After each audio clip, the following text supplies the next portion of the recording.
Okay, in this video we're going to finish up the solutions to the review problems on applications of derivatives.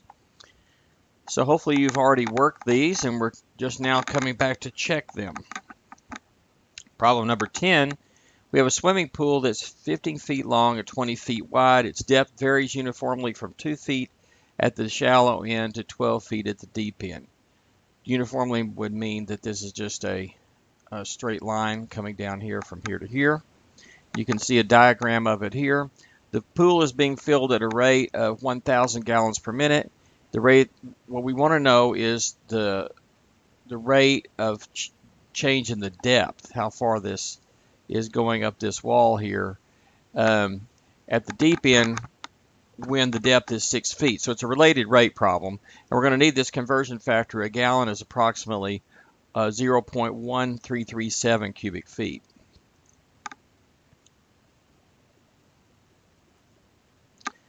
And we know that, let's see, all lengths are measured in feet, T is measured in minutes, V is in cubic feet.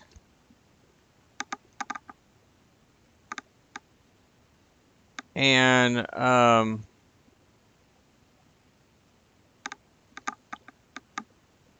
get that right, cubic feet. And dV over dt is given to be 1,000 gallons per minute. We multiply that by this fraction that's equal to 0.1337 cubic feet is 1 gallon to get the gallons to cancel out and get 133.7 cubic feet per gallon, cubic feet per minute, that should say. I think it's. And so that's the rate of change in the volume. So we know that. We know how fast the water is being pumped in. What we'd like to find out is how are the other variables changing. We know that x and y and v are all changing as t changes, but that width of 20 feet across is going to be fixed. And at least up until the time it gets 10 feet deep, this is the shape of the water right here. It is a right triangle on this end, and it is a right prism. So the height of the prism is the width of the pool is 20 feet is given, but x and y vary as time varies. Okay. Now we also know though that if we go up to here at this point and draw a triangle across, that right triangle is similar to the right triangle that's the side of our water, and we know that triangle is 10 feet tall and 50 feet wide.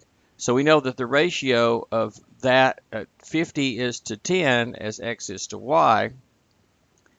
So x over y is 5, and so x equals 5 times y, no matter how deep it is. X is 5 times whatever the y is. Okay, so the volume then is the area of this triangle, which is 1/2 x times y, and then times the constant 20. So it's 1/2 xy times 20. That's 10 times xy, but x is 5y. So that's 50y squared. So the volume now we've got completely in terms of that y value. Now, we have a relationship between v and y.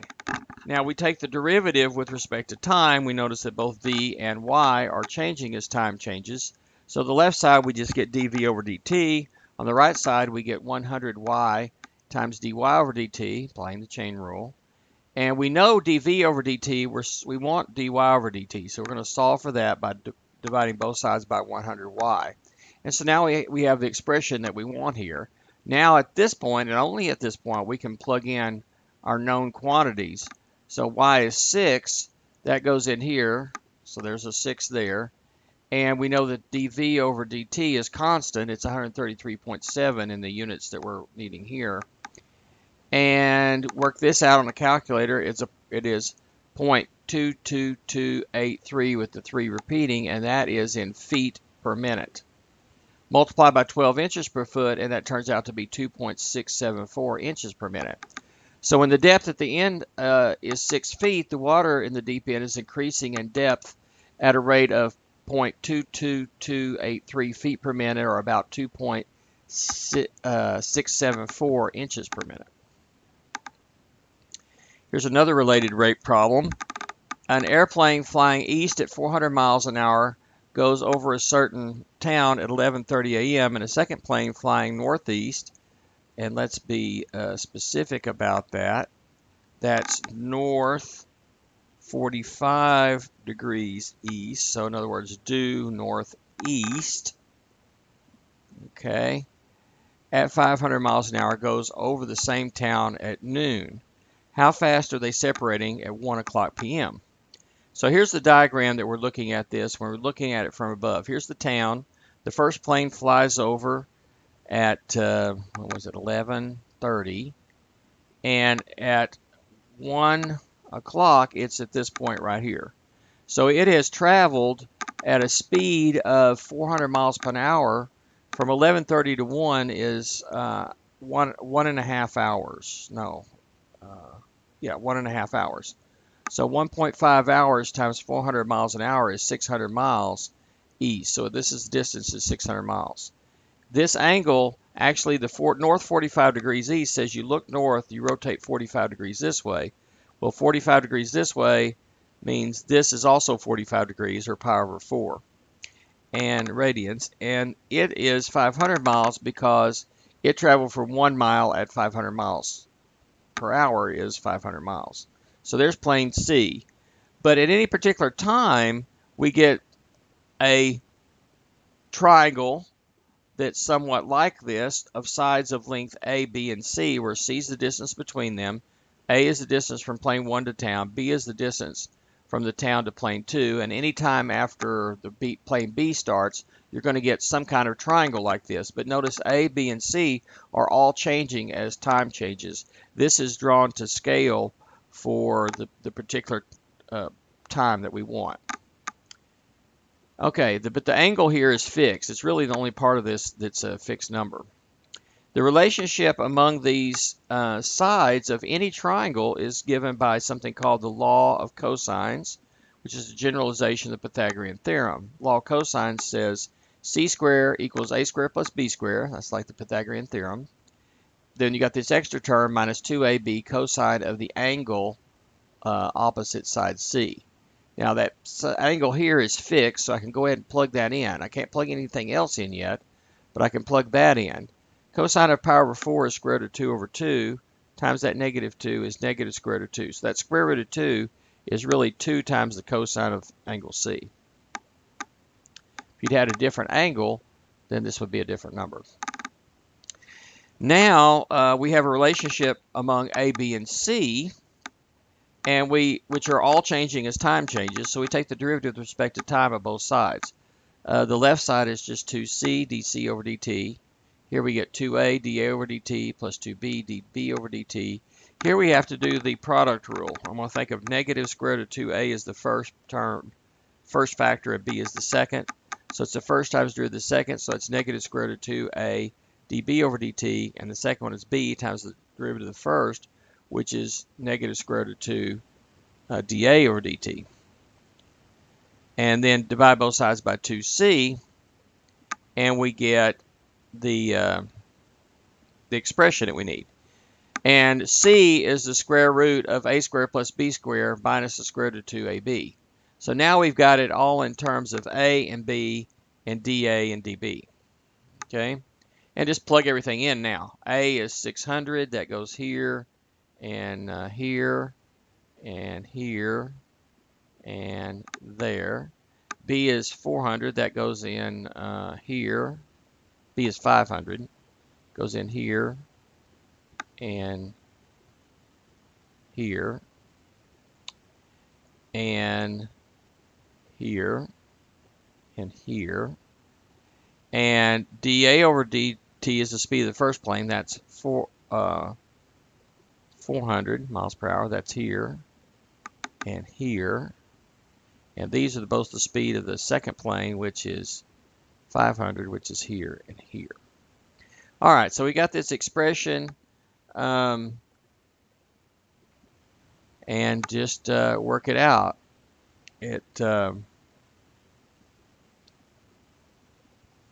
Okay, the top you're going to get square miles per hour divided by got miles on the bottom. That works out to be miles per hour, which is the appropriate unit. do that all on a calculator. Be sure you use a horizontal fraction line or watch your parentheses. And it turns out to be approximately 316.6 or about 317 miles per hour. So at 1 o'clock, the distance between the two planes is increasing at a rate of 317 miles per hour. All right, we just got a few more here. This next one is computing some limits, and all of these use L'Hopital's rule. Okay, so this one we're doing, the limit is x approaches 0 from the right side of sine of 3x over 4x cubed. If you just plug in 0, you're going to get, let's see, 3 times 0, 0, sine of 0, 0. And 0 cubed is 0 times 4 is 0. So it's the form 0 over 0. That is the form that L'Hopital's rule applies. So L'Hopital's rule says then this limit is going to be the same thing as if you do the limit of the derivative of the top on the top and the derivative of the bottom on the bottom. So not the quotient rule, but just do the derivative separately like this. The derivative of the bottom is 12x squared. The derivative of the top is cosine of 3x times the derivative of 3x, which is 3. And now, well, we could simplify the 3 into 12 a little bit, but if you plug in 0 at this point, 3 times 0 is 0, cosine of 0 is 1, so the top is 3, and you plug in 0 on the bottom, you get 0 on the bottom. Well, 3 over 0, that form is going to indicate infinity or minus infinity from one side or the other, and if x is greater than 0, everything is positive here, so that must mean that x is approaching infinity. And you see, when you look at that and the graph, sure enough, that says that we have a vertical asymptote there, actually going up toward infinity from both sides if you approach 0. Okay, next. You take the limit as x approaches infinity of the limit as x approaches infinity of natural log of 4x squared over 15x. 15x approaches infinity as x gets bigger and bigger. When you square the x, it's still approaching infinity. Multiply by 4, still approaching infinity. Log of that, still approaching infinity. So this has form infinity over infinity, another form that we could use L'Hopital's rule. Take the derivative of the top and bottom, see what happens there. The derivative of the bottom is just 15. Derivative log of u is 1 over u times derivative of u. So we get this, and let's see, simplify a bit. The x cancels that to a 1 over x, which can put the x at the bottom. The 8 and the 4 cancel to a 2 in the top. The 15's in the bottom. And now we know as x goes to infinity, this goes to basically 2 over infinity, which goes to 0. So this says that we have a horizontal asymptote of the x-axis on the right side. This one actually comes up above the axis and comes down. Somewhere there's an inflection point in here, so that from there on out it's decreasing concave up, approaching that axis. The last one's a little harder. We want to take the limit as x approaches 0 from the right side of x to the power sine of x. Now, in this case, if you try to plug in 0 here and here, you get the form 0. I'll go ahead and write it out here. It's the form, well, we'll do it this way. So that is the form 0 to the 0. Now that's not a form we can use L'Hopital's rule, but there is a way to do this that we can get it into a form that we can use L'Hopital's rule on. So we're just going to call that limit y. Take the natural logarithm of both sides. So the log of y is the log of this limit. Well, the log of the limit's the limit of logs if it exists. And then we can do a property of logarithms that says log of something to a power is the product of the power and the base, and the log of the base. So that's, I can bring the power out front as a coefficient. So still got my limit on the outside, but I have sine of x times log of x. Now if I plug in 0 here, sine of 0 is 0, log of 0 doesn't exist, but approaches negative infinity. So that's a form 0 times negative infinity. That's still not a good form. So I'm going to move the sine x to the bottom by making it a cosecant of x. Now the top and bottom are both going to infinity. Well, the top's going to negative infinity and the bottom's going to positive infinity. Okay, so so that's a form we can use L'Hopital's rule in. Take the derivative of the top and bottom. Derivative log of x is 1 over x. Derivative cosecant of x is minus cosecant of x times cotangent of x. This is a little messy, so it's probably best if I change to sines and cosines. The x ends up in the denominator with the minus there. Cosecant is 1 over sine, so that puts a sine x in the numerator.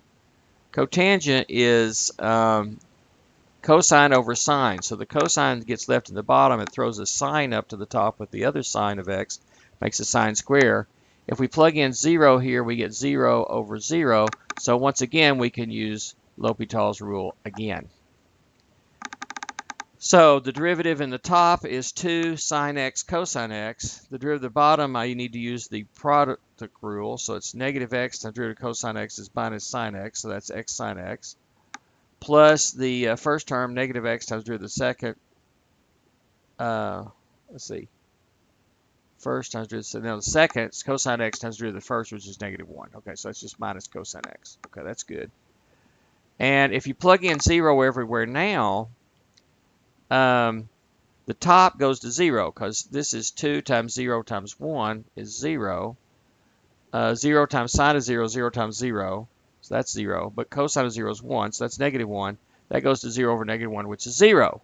But be careful, don't stop there. That's the log of y. We're looking for y. So the natural logarithm of y is 0, so that says y is e to the 0, which is 1. Y is that limit, so that limit is 1. And we should see that here on the graph. Here's a picture of the graph, and sure enough, it approaches 0, 1 there. As we approach 0 from the right side, the y's approach 1. And that will do it for this review problems. There was no way that we went over all the different kinds of applications of derivatives that we've talked about this semester, but that gives you a few that you can look at for review.